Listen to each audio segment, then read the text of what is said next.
Good morning. Good morning. Good morning, world. It's Get Rich 101. And I'm your host, Sekou, right? I'm tired. I'm sure you can tell I'm tired. I'm trying new medication. This new medication took me out last night. And maybe I put it up here. I'll put it. Yeah. Ah, that looked terrible. Anyway, cover a hoodie. Thank you. No, I have to put it on the other side. Okay. Okay, so let's see. This is my light. This is my light right here. You see it go down. And so anyway, I tried this new medication that my new neurologist gave me. I had one pill. It was a tiny pill. It was tiny. It was like a little tiny thing. And don't you know it knocked me out. Knocked me out.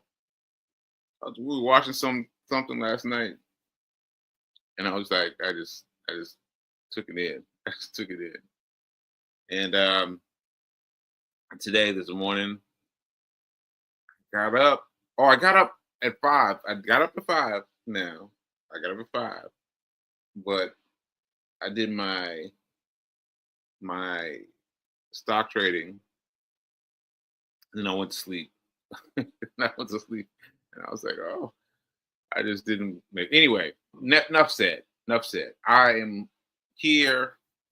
I am awake-ish, and I'm doing the show.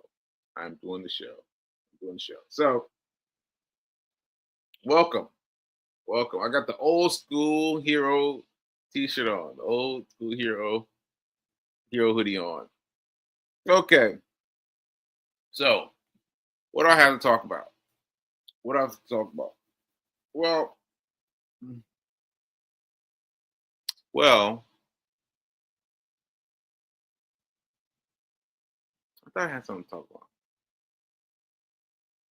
I had to talk about. Stroke, medicine, tired, training. Well, I did. I talked about that. Talked about I was tired and I took new medicine, and so that's that. Talk about aphasia, maybe the Jamie Foxx special, and how the other movie we watched with Liam Neeson and his brother had aphasia, and just Yeah, I how talked it's about that. impacting you. We didn't talk about that. We didn't talk about it. Talk about it. Talk about it. Talk about it. Talk about it. Well, Let people in. if you're hearing Feking in the background, she's suggesting that I talk about things that I mentioned before. And most notably, this movie that I saw with Liam Neeson. This movie I saw with Liam Neeson and his brother had aphasia. And the first time I'd seen, to my knowledge, aphasia poured out in a movie before. So that's what caught me. That's what got me to watch the film. And his brother, the one with aphasia, can think clearly. Can think clearly. But it's just between his brain and his mouth that things get confused. And I was like, I feel that. I feel that.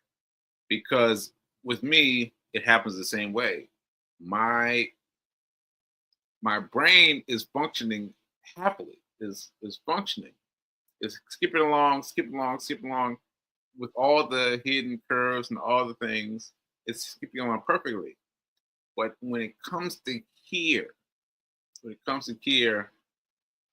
I don't know. It's like playing marbles. Marbles are too big. They're too big and they overtake each other. So, that's. It was interesting for me to have seen him play the role, you know. and I watched. I actually watched it a little bit when people wasn't watching. I watched that part. I replayed that part again where he's introduced, and yeah, so yeah, that spoke to me. And also, I'll tell you this: he always introduces me with a certain kind of stroke. She always says, "Sekou has had such and such a stroke." Is it hem, Him. hem, hemor- hemorrhagic strike? Now, I've always just said stroke. I feel like that was enough. Right? She has always, since she found out about it, called me as having a hemorrhagic stroke. Right? Well, we were talking about it the other day, and she asked me to tell her what type of stroke I usually have. And I said, well, hemorrhagic, because I've heard you say it all the time.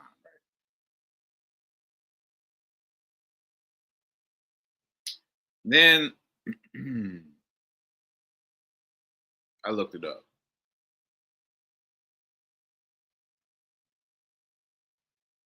I looked it up.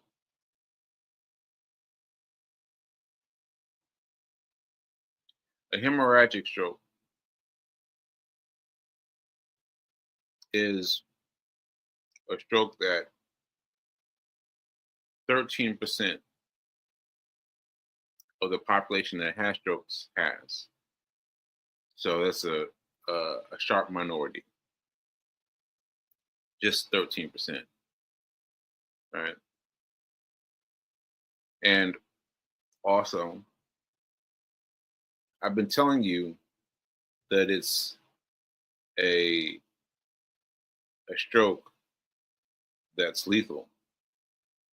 I'm telling you that because my doctor in New York had this reaction, this huge reaction, like what? I didn't realize he was referring to the name hemorrhagic, the type hemorrhagic. So the other thing I tell you is that the amount of time, because half, half, half of the people who have a hemorrhagic stroke pass away within a month. Within a month. And it was more, but I couldn't take anymore. I couldn't take anymore. What I am blessed with. It took me a while to feel blessed. It took me a while because I was feeling low.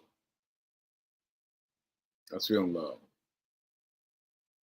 But what it gave me was this feeling of of doing. Yeah. Of doing, of like, I've got to do something for my self that's bigger and larger than anything I've done before. You know what I mean? Like I cheated death. I've known this for a while. I've known for a while that I cheated death, but to know the numbers, to put the numbers on it, to think about the people, the half who didn't make it past a month now, without expiring, hmm, that that that floored me a bit. So I've been dealing with this, and and feeling kind of bummed, but also feeling like I got past it, and so it comes to me now to impart something greater. And there's one more thing I read. One more thing I read before I was like, I don't want to read no more. The one more part I read, it said that people who have hemorrhagic stroke, it says people who have hemorrhagic stroke usually have something that stays behind of the stroke with them. So in my case,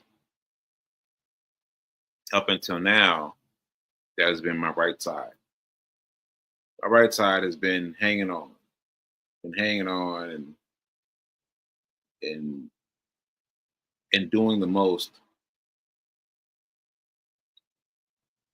But it said that people who have had hemorrhagic strokes typically leave something with them. Something comes along with them. And it mentioned stroke, it mentioned aphasia, it mentioned a bunch of things, and I just had to, tune out. But I just had to think about the possibility that I might have this.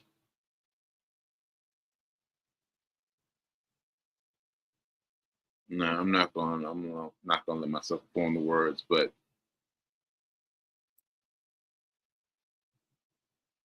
I'm not going to let my mind form the words. But I'm going to say that I've got to work hard.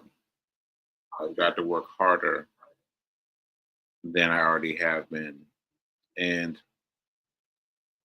I think that's why I haven't been doing my push-ups. I think that's why, because I don't know. I just haven't been doing push-ups. I've been running. I've been running really slow. I just been just yeah, you know, a funk. Yeah. But I I will sharpen myself and cut through this thing, this funk that's around me, and go forward and go forward. Ashe, Ashe. So let me look see if I got any comments. Something you can do right now. Something I can do about what? About the phone. You have to I start a new playlist.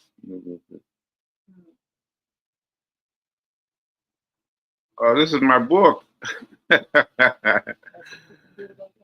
He gave me my own book. My rock bottom moment was vivid, but the details are less important than the lesson, which is this. Once you've hit a rock bottom and survived, you see the world differently. Nothing else bothers you quite as much as it used to. Survival is a blessing. All right. Yeah, everything you need. All right. Let me just hit that again. Wow. Again. Read it Ooh. slowly. Once you've hit a rock bottom and survived, you see the world differently. I'm reading this. I'm reading this. Pick up a line. Give it to us. Once you've hit a rock bottom and survived, you see the world differently. Yes. All right. That's good. That's good. Thanks, V. Yeah. Okay, let me see what. Oh, what can people do? That was Fatima West. Hey, Fatima West. What can people do to get themselves out of that funk? Well, what have I done? What have I well, I haven't done it thus far in my most recent thing, but you can express gratitude. Well, I have done that. I've done that. I've expressed gratitude within myself for every small thing. And it's making me feel much more lucky than usual because because my most recent neuroscientist, she had the reaction of someone who is dealing with someone with a small grade of stroke, a tiny grade. And then she saw my paperwork for someone with a huge stroke. She was like, "What?" Right? And that implies to me that how different I was carrying myself. I carried myself like somebody who just got a low grade kind of stroke. A low grade ain't no thing. But my paperwork, when you see my paperwork, you're like, oh wow, mm. This boy has had a serious stroke, right? And so that alone gives me gratitude that I've been able to transfer. I've been able to carry myself as if I got a a low grade stroke when um I am more I am more uh uh Take a breath like Ali. Just pause. um so take taking the I can I can I've been able to carry myself as if I'm someone dealing with a smaller stroke, but really I'm dealing with much larger stroke than that. And and I saw something. I saw something in my neuroscientist. I saw something. She's a very confident woman. She's all about her business. But I saw something that got me last time. It went like this. It went like this. She clutched her pearls. She clutched her pearls. One hand. I was like, what's happening? And she was quiet. And I was like, what is she doing? What is she doing? And then she started talking about how big my stroke was. And I was like, oh. So the difference between what I am able to show myself as versus what I actually have is a big difference. It's a big difference. Okay. All right. All right. Let's see. Let's see. Let me see what else. Yes, thank you, Fatima. Rock bottom does change things. Rock bottom is different for everyone. And now I'm someone who has had at least two rock bottom moments. Right? There's the one that I'm talking about in the book, and the one that you've heard me talk about by having a stroke. Like those are two rock bottom. I mean, my mom didn't allow anyone to use the word stroke around me. No one could use the word stroke around me. And I didn't find this out till much later, much later. And I remember, I'm gonna tell you the time when I realized I had a stroke. I was in the in the physical wing of a space that was set up to give me physical training, right? And it was the first day. And the woman came over. I'm sitting on the couch. My mom's sitting to my left. And the woman's reading the stuff off the chart. And she's just, just doing her job, just making sure I am who I say I am. Name, date of birth, address, and she's going down a list. She's going down a list, and I'm saying yes. Well, I couldn't really talk then, but I'm saying And then she got to one. She says, "You've had a stroke," and I said, "Stroke? What?" And she was super scared. She was like, "What?" And then I looked at my mom. My mom was looking away, and I had no touch meal, no piecemeal to process, no touch, no eye contact, nothing. And the woman was like, I don't know. I was just reading the chart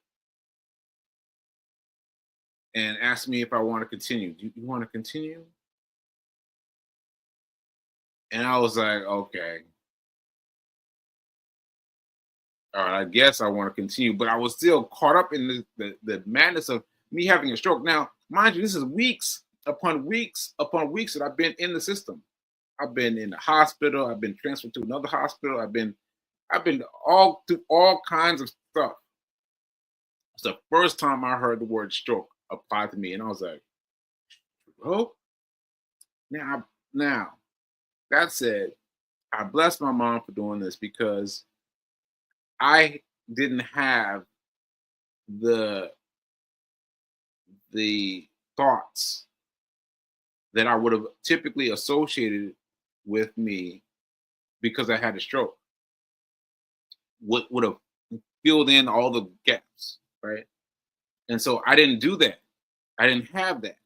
And because I didn't have that, I was able to build a larger thing. Because I was aware for a while. I was like, well, I don't know what happened. I mean, I must be here for some reason, like I'm here in this hospital. I must happen. I don't know what, but something must happen. And I was just working my way through it, And that was the first time I heard someone refer to me as having a stroke. And I bless my mom for keeping the streams of thought different. Like for me, not applying the stream of thought of having a stroke to my situation. Ashe. All right. Let's see. Let me see what else Fatima is saying. But it can bring forth so much clarity, growth, and a new enthusiasm for life. Yes. It can when I've got the right thing going. When I got the right thing going, it can. And it does, but I've got to have the right thing going. Because that definition of hemorrhagic took me out. It took me out. Okay.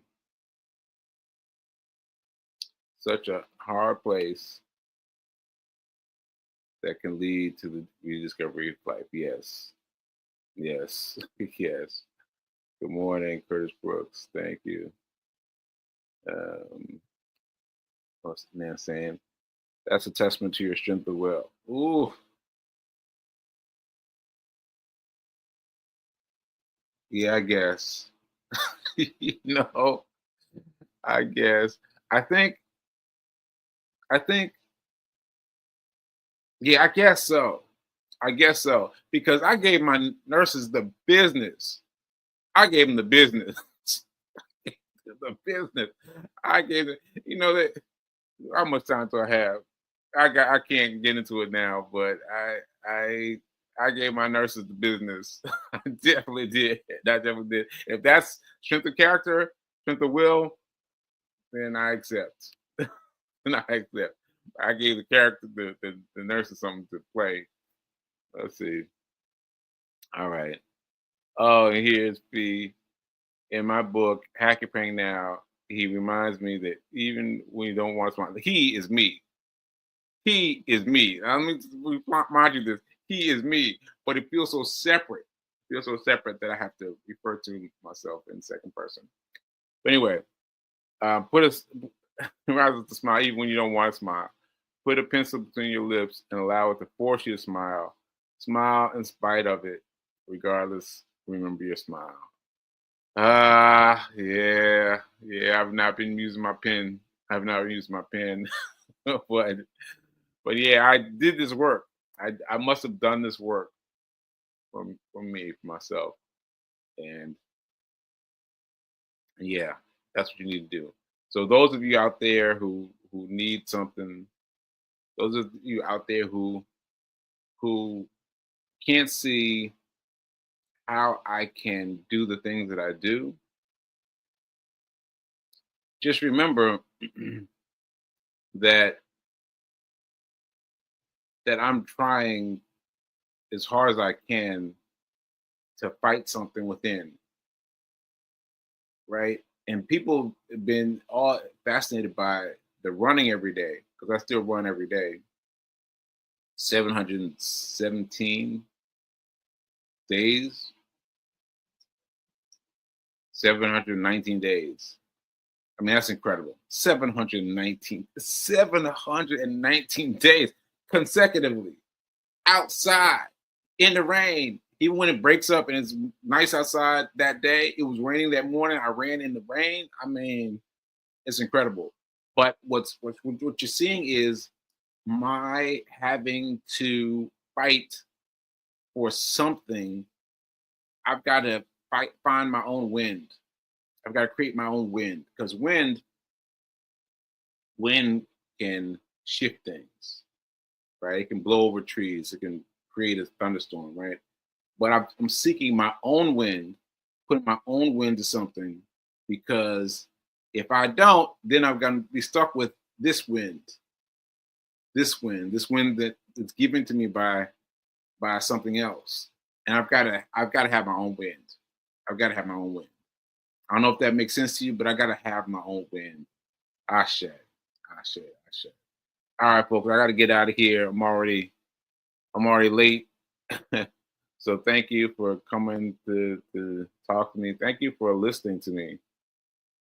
Thank you for listening to me. Thanks to P King for pushing me to speak to the stroke and talk about what it means to me. Because I wasn't going to tell anybody about that. That what's the name of the stroke? Yeah. Hemorrhagic. I won't tell anybody about the hemorrhagic. I won't going to tell anybody about that. Okay, folks. So happy weekend, and I'll see you next time. Later.